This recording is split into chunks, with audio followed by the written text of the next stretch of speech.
Hello everyone, my name's Chris Clouston and I am here today to talk about my project Cluestone, which I have recently released a 4-track EP which is available on streaming services now.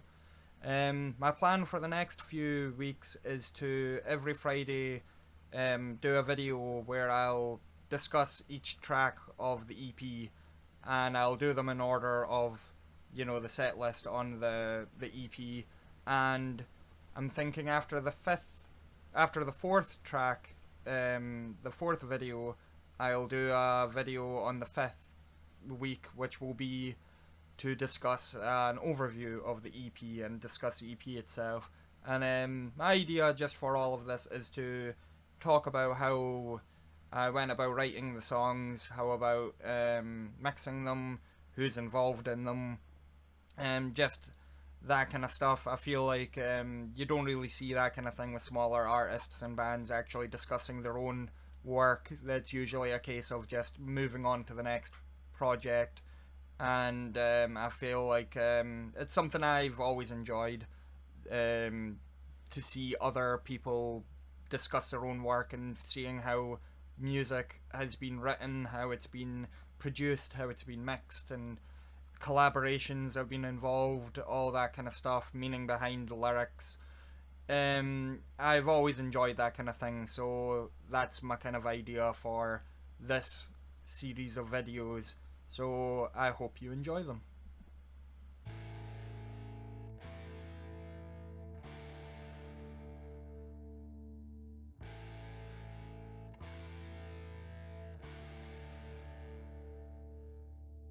The Ballad of Xander Paterson was written back in the end of 2021 for my uni course for Perth UHI, where I was in a band that we had to write a bunch of songs and then do 2 performances. So this was for the first performance. And I was in a band with 3 of my friends, 3 of my classmates, Chloe, who was on bass, Toya, who was on vocals, and Xander, who was on drums. We wrote a bunch of songs together, and I wrote this pop-punk song which became Ballad of Xander Paterson, but originally I had a working title, which I always give demos when I'm writing them. I gave this one the working title St. John, and the story behind that is the name St. John was the second name of the character for the game Days Gone, which I was playing at the time. And usually when I'm giving something a working title, it'll be something to do with something I'm doing, just so it's not like, pop punk song 1 or something like that. Something that I can go back and be like, oh yeah, I remember this. And then usually I'll change the names later on. So Toya wrote the song about our drummer Xander, ended up writing the lyrics. I can't even remember how we kind of got on to deciding that that's what the lyrics were going to be about, but we decided we were going to make it the Ballad of Xander Paterson. And the lyrics are very true to form, a lot of very direct quotes from Xander, and I feel it works very well. But I feel as well with lyrics I should mention that Toya is one of the best lyricists I've ever worked with in terms of her speed in writing lyrics and also the quality of the lyrics themselves. I've worked with lyricists that have, were made amazing lyrics, but obviously, like music, like writing the music, you put a lot of time and effort and a lot of fretting over it. Whereas I've seen Toya come out with some amazing lyrics after just 20 minutes, and that's it. Those are the lyrics we're going with, kind of thing. Which is absolutely not how I operate at all, especially with the lyrics. But I would say the Ballad of Xander Paterson took form pretty quickly. It didn't take me long to write the music. I wrote the music in about 20 minutes as well. It kind of mainly came down to that lead melody. I wrote that and I wrote that on guitar, and then wrote the riff behind it, just going, it's just power chords, nothing too fancy. But that's when it started to take shape, and I thought, this is quite a cool kind of pop punky kind of thing. So then we put it all together and we played it at the performance, and it went well, but then we didn't really think about it again after that. So then flash forward to about a few months ago, the end of last year, and I was putting together songs for this EP for my project for uni for this year, and I kind of decided that I was going to use the Ballad of Xander Paterson as one of the songs. I used another song, Black Pepper, which was used at the other performance, and both performed by Toya, who agreed to record this version of Ballad of Xander Paterson. So originally it wasn't recorded, it was just we did it for the performance and then that was it. So Toya agreed to record vocals, which I was very happy with. And on drums, I got my classmate Ben Connolly, who agreed to do drums on my EP, which I was very thankful for. And it was cool because I sent him the demo track, which was not quite as fast paced as the one in the EP. The original was a bit more mid-tempo, drum-wise kind of thing, but still had that very pop-punky feel. So I send him the tracks, the rough tracks, to record to, and I basically say to him, just do whatever you want kind of thing. You have full reign, and he sends me back this really cool Travis Barker, like Blink-182, quite fast-paced, quite heavy drum track kind of thing. I was like, really cool. And he had made, not a change, but there was a cool kind of triplet-y kind of feel in the verses that I thought, oh, that's really cool.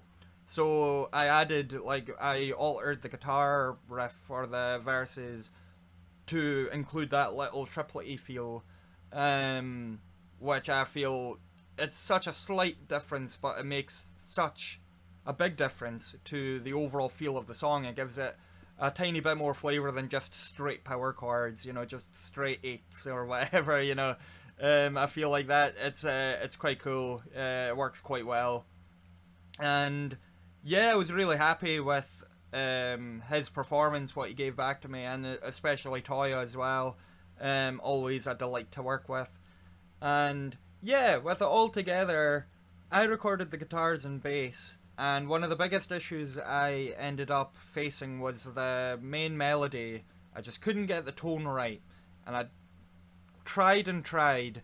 I tried different tones. I kept going for like a kind of high gain, kind of metal-y tone, which is what I normally go for.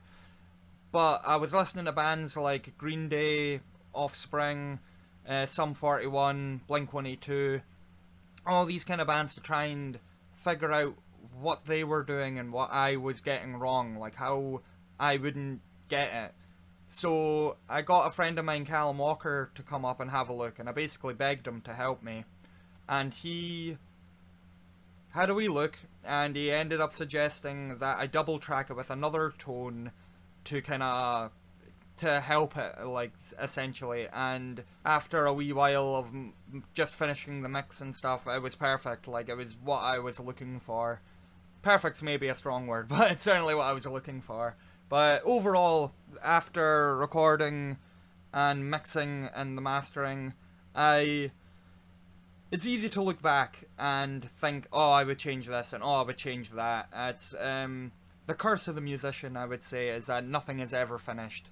You could be working on something for the rest of your life, and that's how I feel about literally every song on this EP. There's things that I hear that I feel, God, I wish, I had more time to go back and do that, but I would be at it for years if that was the case, and every day's a learning day. So that all in mind, I'm very happy with what I ended up with, and I'm very happy with the performances on it. I could be better, but again, I could always be better. But Ben did great on drums. Toya killed it on vocals. Her lyrics were fantastic, and a big special shout out to Xander, who the song is about. May he live in legend forever. And thanks to Callum as well for helping me out with the tune, because I would have ripped out what remained of my hair otherwise. But yeah, thank you very much for watching. I believe I covered everything that I sought out to believe, but I'm thinking these videos might get better as time goes on when I kind of figure out, you know, some form of structure and what I actually want to discuss and how I'm going to go about it. This video was basically just me rambling and just telling the story kind of thing. So I may make it more structured in the future, or just keep it like this, less editing involved this way. But yeah, thank you very much for watching, and if you haven't already checked out there's a first time for everything. It's on all the major streaming services, and yeah, let me know what you think. So I hope this was informative for you. So thanks very much. So bye.